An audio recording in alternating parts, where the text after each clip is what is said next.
जय श्री कृष्ण दोस्तों, BS Sharma family में आपका स्वागत है। दोस्तों, आज हरिवंश पुराण के 11वें दिन का अध्याय प्रारंभ कर रहे हैं। आज के अध्याय में भगवान कृष्ण के जन्म उत्सव और पूतना वध का वर्णन है। जो पहली बार मेरी वीडियो को सुन रहे हैं, मेरे चैनल को सब्सक्राइब करें और बगल में घंटी के बटन को दबाएं, जिससे मेरी जो भी नई वीडियो होगी सबसे पहले आप तक पहुंचे। दोस्तों, हरिवंश पुराण का महत्व बहुत है। इसके सुनने मात्र से ही सभी पापों का नाश होता है, पितर दोष खत्म होता है और संतान की प्राप्ति होती है। बोलो हरिवंश पुराण की जय। ऋषि वैशंपायन जी जन्मे जी से कहते हैं कि जब गोकुल में वासुदेव जी कृष्ण को छोड़कर वापस मथुरा लौट आए तो गोकुल में बहुत ही उत्साह फैल गया। नंद बाबा के यहाँ लाला हुआ है सुनकर सभी ब्रजवासी उत्सव मनाने लगे और उधर नंद बाबा को स्वप्न आया और वो सीधे अपने कुलगुरु शांडिल्य के पास गए और गुरुजी से कहने लगे, गुरुजी, आज मैंने बहुत ही सुंदर स्वप्न देखा है कि एक छोटा सा बालक मोर पंख लगे और कमर में कोंदनी बांधे मेरी तरफ बढ़ रहा है। और इतने में मेरी आँख खुल गई। तो गुरुजी ने कहा कि बाबा, आपने बहुत अच्छा स्वप्न देखा है, आपके घर में लाला का आगमन होगा। यह सुनकर नंद बाबा बहुत ही खुश हुए और जब लौट रहे थे तो उन्हें मालूम हुआ कि उनके उधर लाला का जन्म हुआ है। नंद उत्सव मनाया गया। गोकुल में ही नहीं, सारे ब्रज में उत्सव मनाया जा रहा है। सभी लोग को लग रहा है कि हमारे ही घर कृष्ण ने जन्म लिया है, क्योंकि जब तक परमात्मा को अपना नहीं मानोगे आपको आनंद नहीं आएगा। वो आनंद ही कृष्ण है, तभी तो नंद उत्सव कहा गया है। नंद बाबा ने बहुत से पाठ पूजा, 7 तिलों के पर्वतों का दान किया, 2 लाख गौ का भी दान किया। नंद बाबा ने सभी को दान दिया और खूब लुटाया।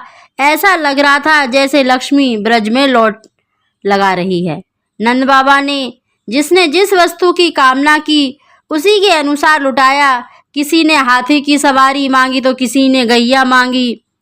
एक ब्राह्मण नंद बाबा के पास आए और उस बाबा को बधाई दी और ब्रजराज बधाई हो, बधाई हो। नंद बाबा ने ब्राह्मण को प्रणाम किया और कहा, क्या चाहिए ब्राह्मण देव। उसने गौ की याचना की। नंद बाबा ने उसे गौ प्रदान की। ब्राह्मण गौ लेकर अपने घर गया। घर के आंगन में गौ बांधी। ब्राह्मण ने सोचा, आज तो नंद बाबा होश ही नहीं है कि कौन कितनी बार दान ले रहा है। वो तो लुटाए जा रहे हैं, बस क्यों ना एक गौ और ले आऊं। दोबारा पहुंच गए नंद बाबा के घर और कहा, ब्रजराज बधाई हो। बाबा बोले, क्या चाहिए महाराज। बोले कि एक गौ दे दो। हाँ हाँ, क्यों नहीं, ले जाओ, एक गौ और दान दे दी। उन्हें याद नहीं कि कौन कितनी बार क्या लेके जा रहा है। इस प्रकार ब्राह्मण कई बार गौ लेकर आए। अब ब्राह्मण के घर में जगह भी नहीं बची जहाँ पर गौ को बांधा जाए। ब्राह्मणी बोली, महाराज हद पार कर दी आपने तो, अब तो कहीं जगह भी नहीं है। ब्राह्मण बोली कि अभी तो जगह भी नहीं बची। जैसे तैसे रस्सी पकड़कर गौ को अंदर ले गए और चूल्हे को भी तोड़ दिया, चूल्हे में ही खूंटा गाड़ दिया। ब्राह्मणी ने सर पीटा और बोली कि महाराज ये क्या कर दिया, चूल्हा ही तोड़ दिया, अब रोटी कहाँ बनाऊंगी। ब्राह्मण बोला, अरे बाबरी, रोटी कौन खाएगा, अब तो नंद के घर लाला हुआ है, दूध दही और माखन ही खाएंगे। बस बोलिए बाल कृष्ण लाल की जय। इस प्रकार सबने बहुत आनंद से उत्सव मनाया।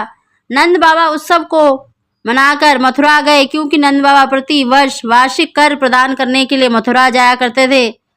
कंस को कर प्रदान कर जब लौटने लगे तो याद आया कि अपने मित्र वसुदेव से भी मिल चलूं। जब दूर से नंद बाबा को आते देखा तो वह गदगद हो गए और नंद जी, आओ आओ, आपसे मिलकर ऐसे लगता है जैसे निष्प्राण देह में प्राण आ गए हो। गोकुल में सब प्रकार के आनंद है। आपके यहाँ बेटा हुआ है और गोकुल में सब ठीक है ना। इस बात वसुदेव ने छिपारी खुद ही लाला को गोकुल छोड़ाए हैं। दूसरी तरफ कंस को योग माया ने कहा कि तुझे मारने वाला गोकुल में जन्म ले चुका है। तब कंस ने अपनी दासी पूतना को गोकुल भेजा और कहा कि तुम कृष्ण को मार कर ही वापिस आना। जितने भी अभी जन्मे छोटे बालक हैं सभी को मार देना। पूतना आकाश मार्ग से गोकुल पहुंची। एक सुंदर स्त्री का वेश धारण किया और बहुत ही सुंदर श्रृंगार किया, लेकिन अपने स्तनों से में जहर लगाकर आई। नंद द्वार पर जब पहुंची तो यशोदा माँ आई। पूतना कहती है, अरे ब्रजरानी, मेरे को तुम्हारे लाला का मुख दर्शन करना है, उसे लाड दुलार और प्यार करना है। तब यशोदा माँ कहती है, सबने मेरे लाला को देखा, तू इतने दिन कहाँ थी? पूतना कहती है कि मैं अपने मायके गई हुई थी। ब्रजरानी यशोदा छोटे से कृष्ण को पालने से उठाकर पूतना की गोदी में दे देती है। भगवान कहते हैं, आ गई मौसी, तुझे इतना तेरा भी स्वागत करना है। जैसे ही भगवान ने पूतना को देखा तो आंखें बंद कर ली। बस यहीं पर अलग अलग संतों ने, अलग अलग रसिकों ने अपने अपने विचार प्रकट किए हैं। कोई कहता है कि भगवान ने आंखें इसलिए बंद कर ली क्योंकि वो माँ का रूप है, वो माँ बनकर आई है और मुझे दूध पिलाने वाली है, इसीलिए उन्होंने आंखें बंद कर ली। एक संत कहते हैं, मानो भगवान भोले बाबा का ध्यान कर रहे हैं और कहते हैं, हे शिव शंकर, हमने तो कभी विष पिया नहीं है और ये हमें विष पिलाना चाहती है, तो आप यहाँ आके विष पान कीजिए। आप नीलकंठ हो, आपको जहर पीने की आदत है, आप जहर पी लो, बाकी भोग हम लगाएंगे। अब पूतना बाल कृष्ण को दूध पिलाने लगी। भगवान ने पेट भर दूध पिया, फिर पूतना के प्राणों को भी दूध के साथ खींच लिया। जैसे ही पूतना के प्राण निकलने लगे, दर्द के मारे छटपटाकर आकाश मार्ग की ओर उड़ गई और अपना विशाल राक्षसी रूप धारण कर लिया और कृष्ण के कहती है, अरे बालक, छोड़ दे, छोड़ दे। और यह देखकर यशोदा माँ बेहोश हो गई। सभी ब्रजवासी उस राक्षसी के पीछे पीछे दौड़ने लगे। सभी गोकुल में हाहाकार मच गया कि कृष्ण को पूतना उठा ले गई है। सब उसका पीछा करने लगे। पूतना ने 2 बार कहा, लाला छोड़ दे। भगवान ने स्तनपान करके पूतना के प्राणों को भी हर लिया। 6 कोस में पूतना का शरीर जाकर गिरा। भगवान पूतना के वक्षस्थल पर खेल रहे हैं। ऊंची देह है। ब्रजवासियों ने सीढ़ी लगाकर भगवान को उतारा और माँ की गोद में दिया। माँ ने पलने में सुलाया। तब ब्रजवासियों ने पूतना की देह को काट काट कर अंतिम संस्कार किया और पूतना के देह में सुगंध निकलने लगी। इतनी सुगंध निकली कि सारे गोकुल में सुगंध फैल गई।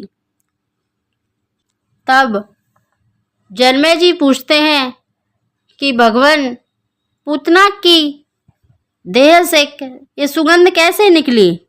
तब वैशंपायन जी कहते हैं कि पूतना पूर्व जन्म में राजा बलि की पुत्री थी और इसका नाम रत्नमाला था। बलि के यहाँ यज्ञ के समय वामन भगवान को देखकर इसकी इच्छा हुई कि वामन कितना सुंदर है, यदि ऐसा मेरा पुत्र हो और मैं उसे स्तनपान कराऊं। लेकिन जब वामन भगवान ने राजा बलि को 3 पग पृथ्वी ले, रत्नमाला को लगा कि मेरे पिता को वामन ने छल लिया है, मैं उसका वध भी करूं। उसकी ऐसी इच्छा कृष्ण अवतार में पूरी हुई। भगवान वामन ने उसको तथास्तु बोला। भगवान ने पूतना को माँ की श्रेणी में रखा और सीधा बैकुंठ धाम को भेज दिया।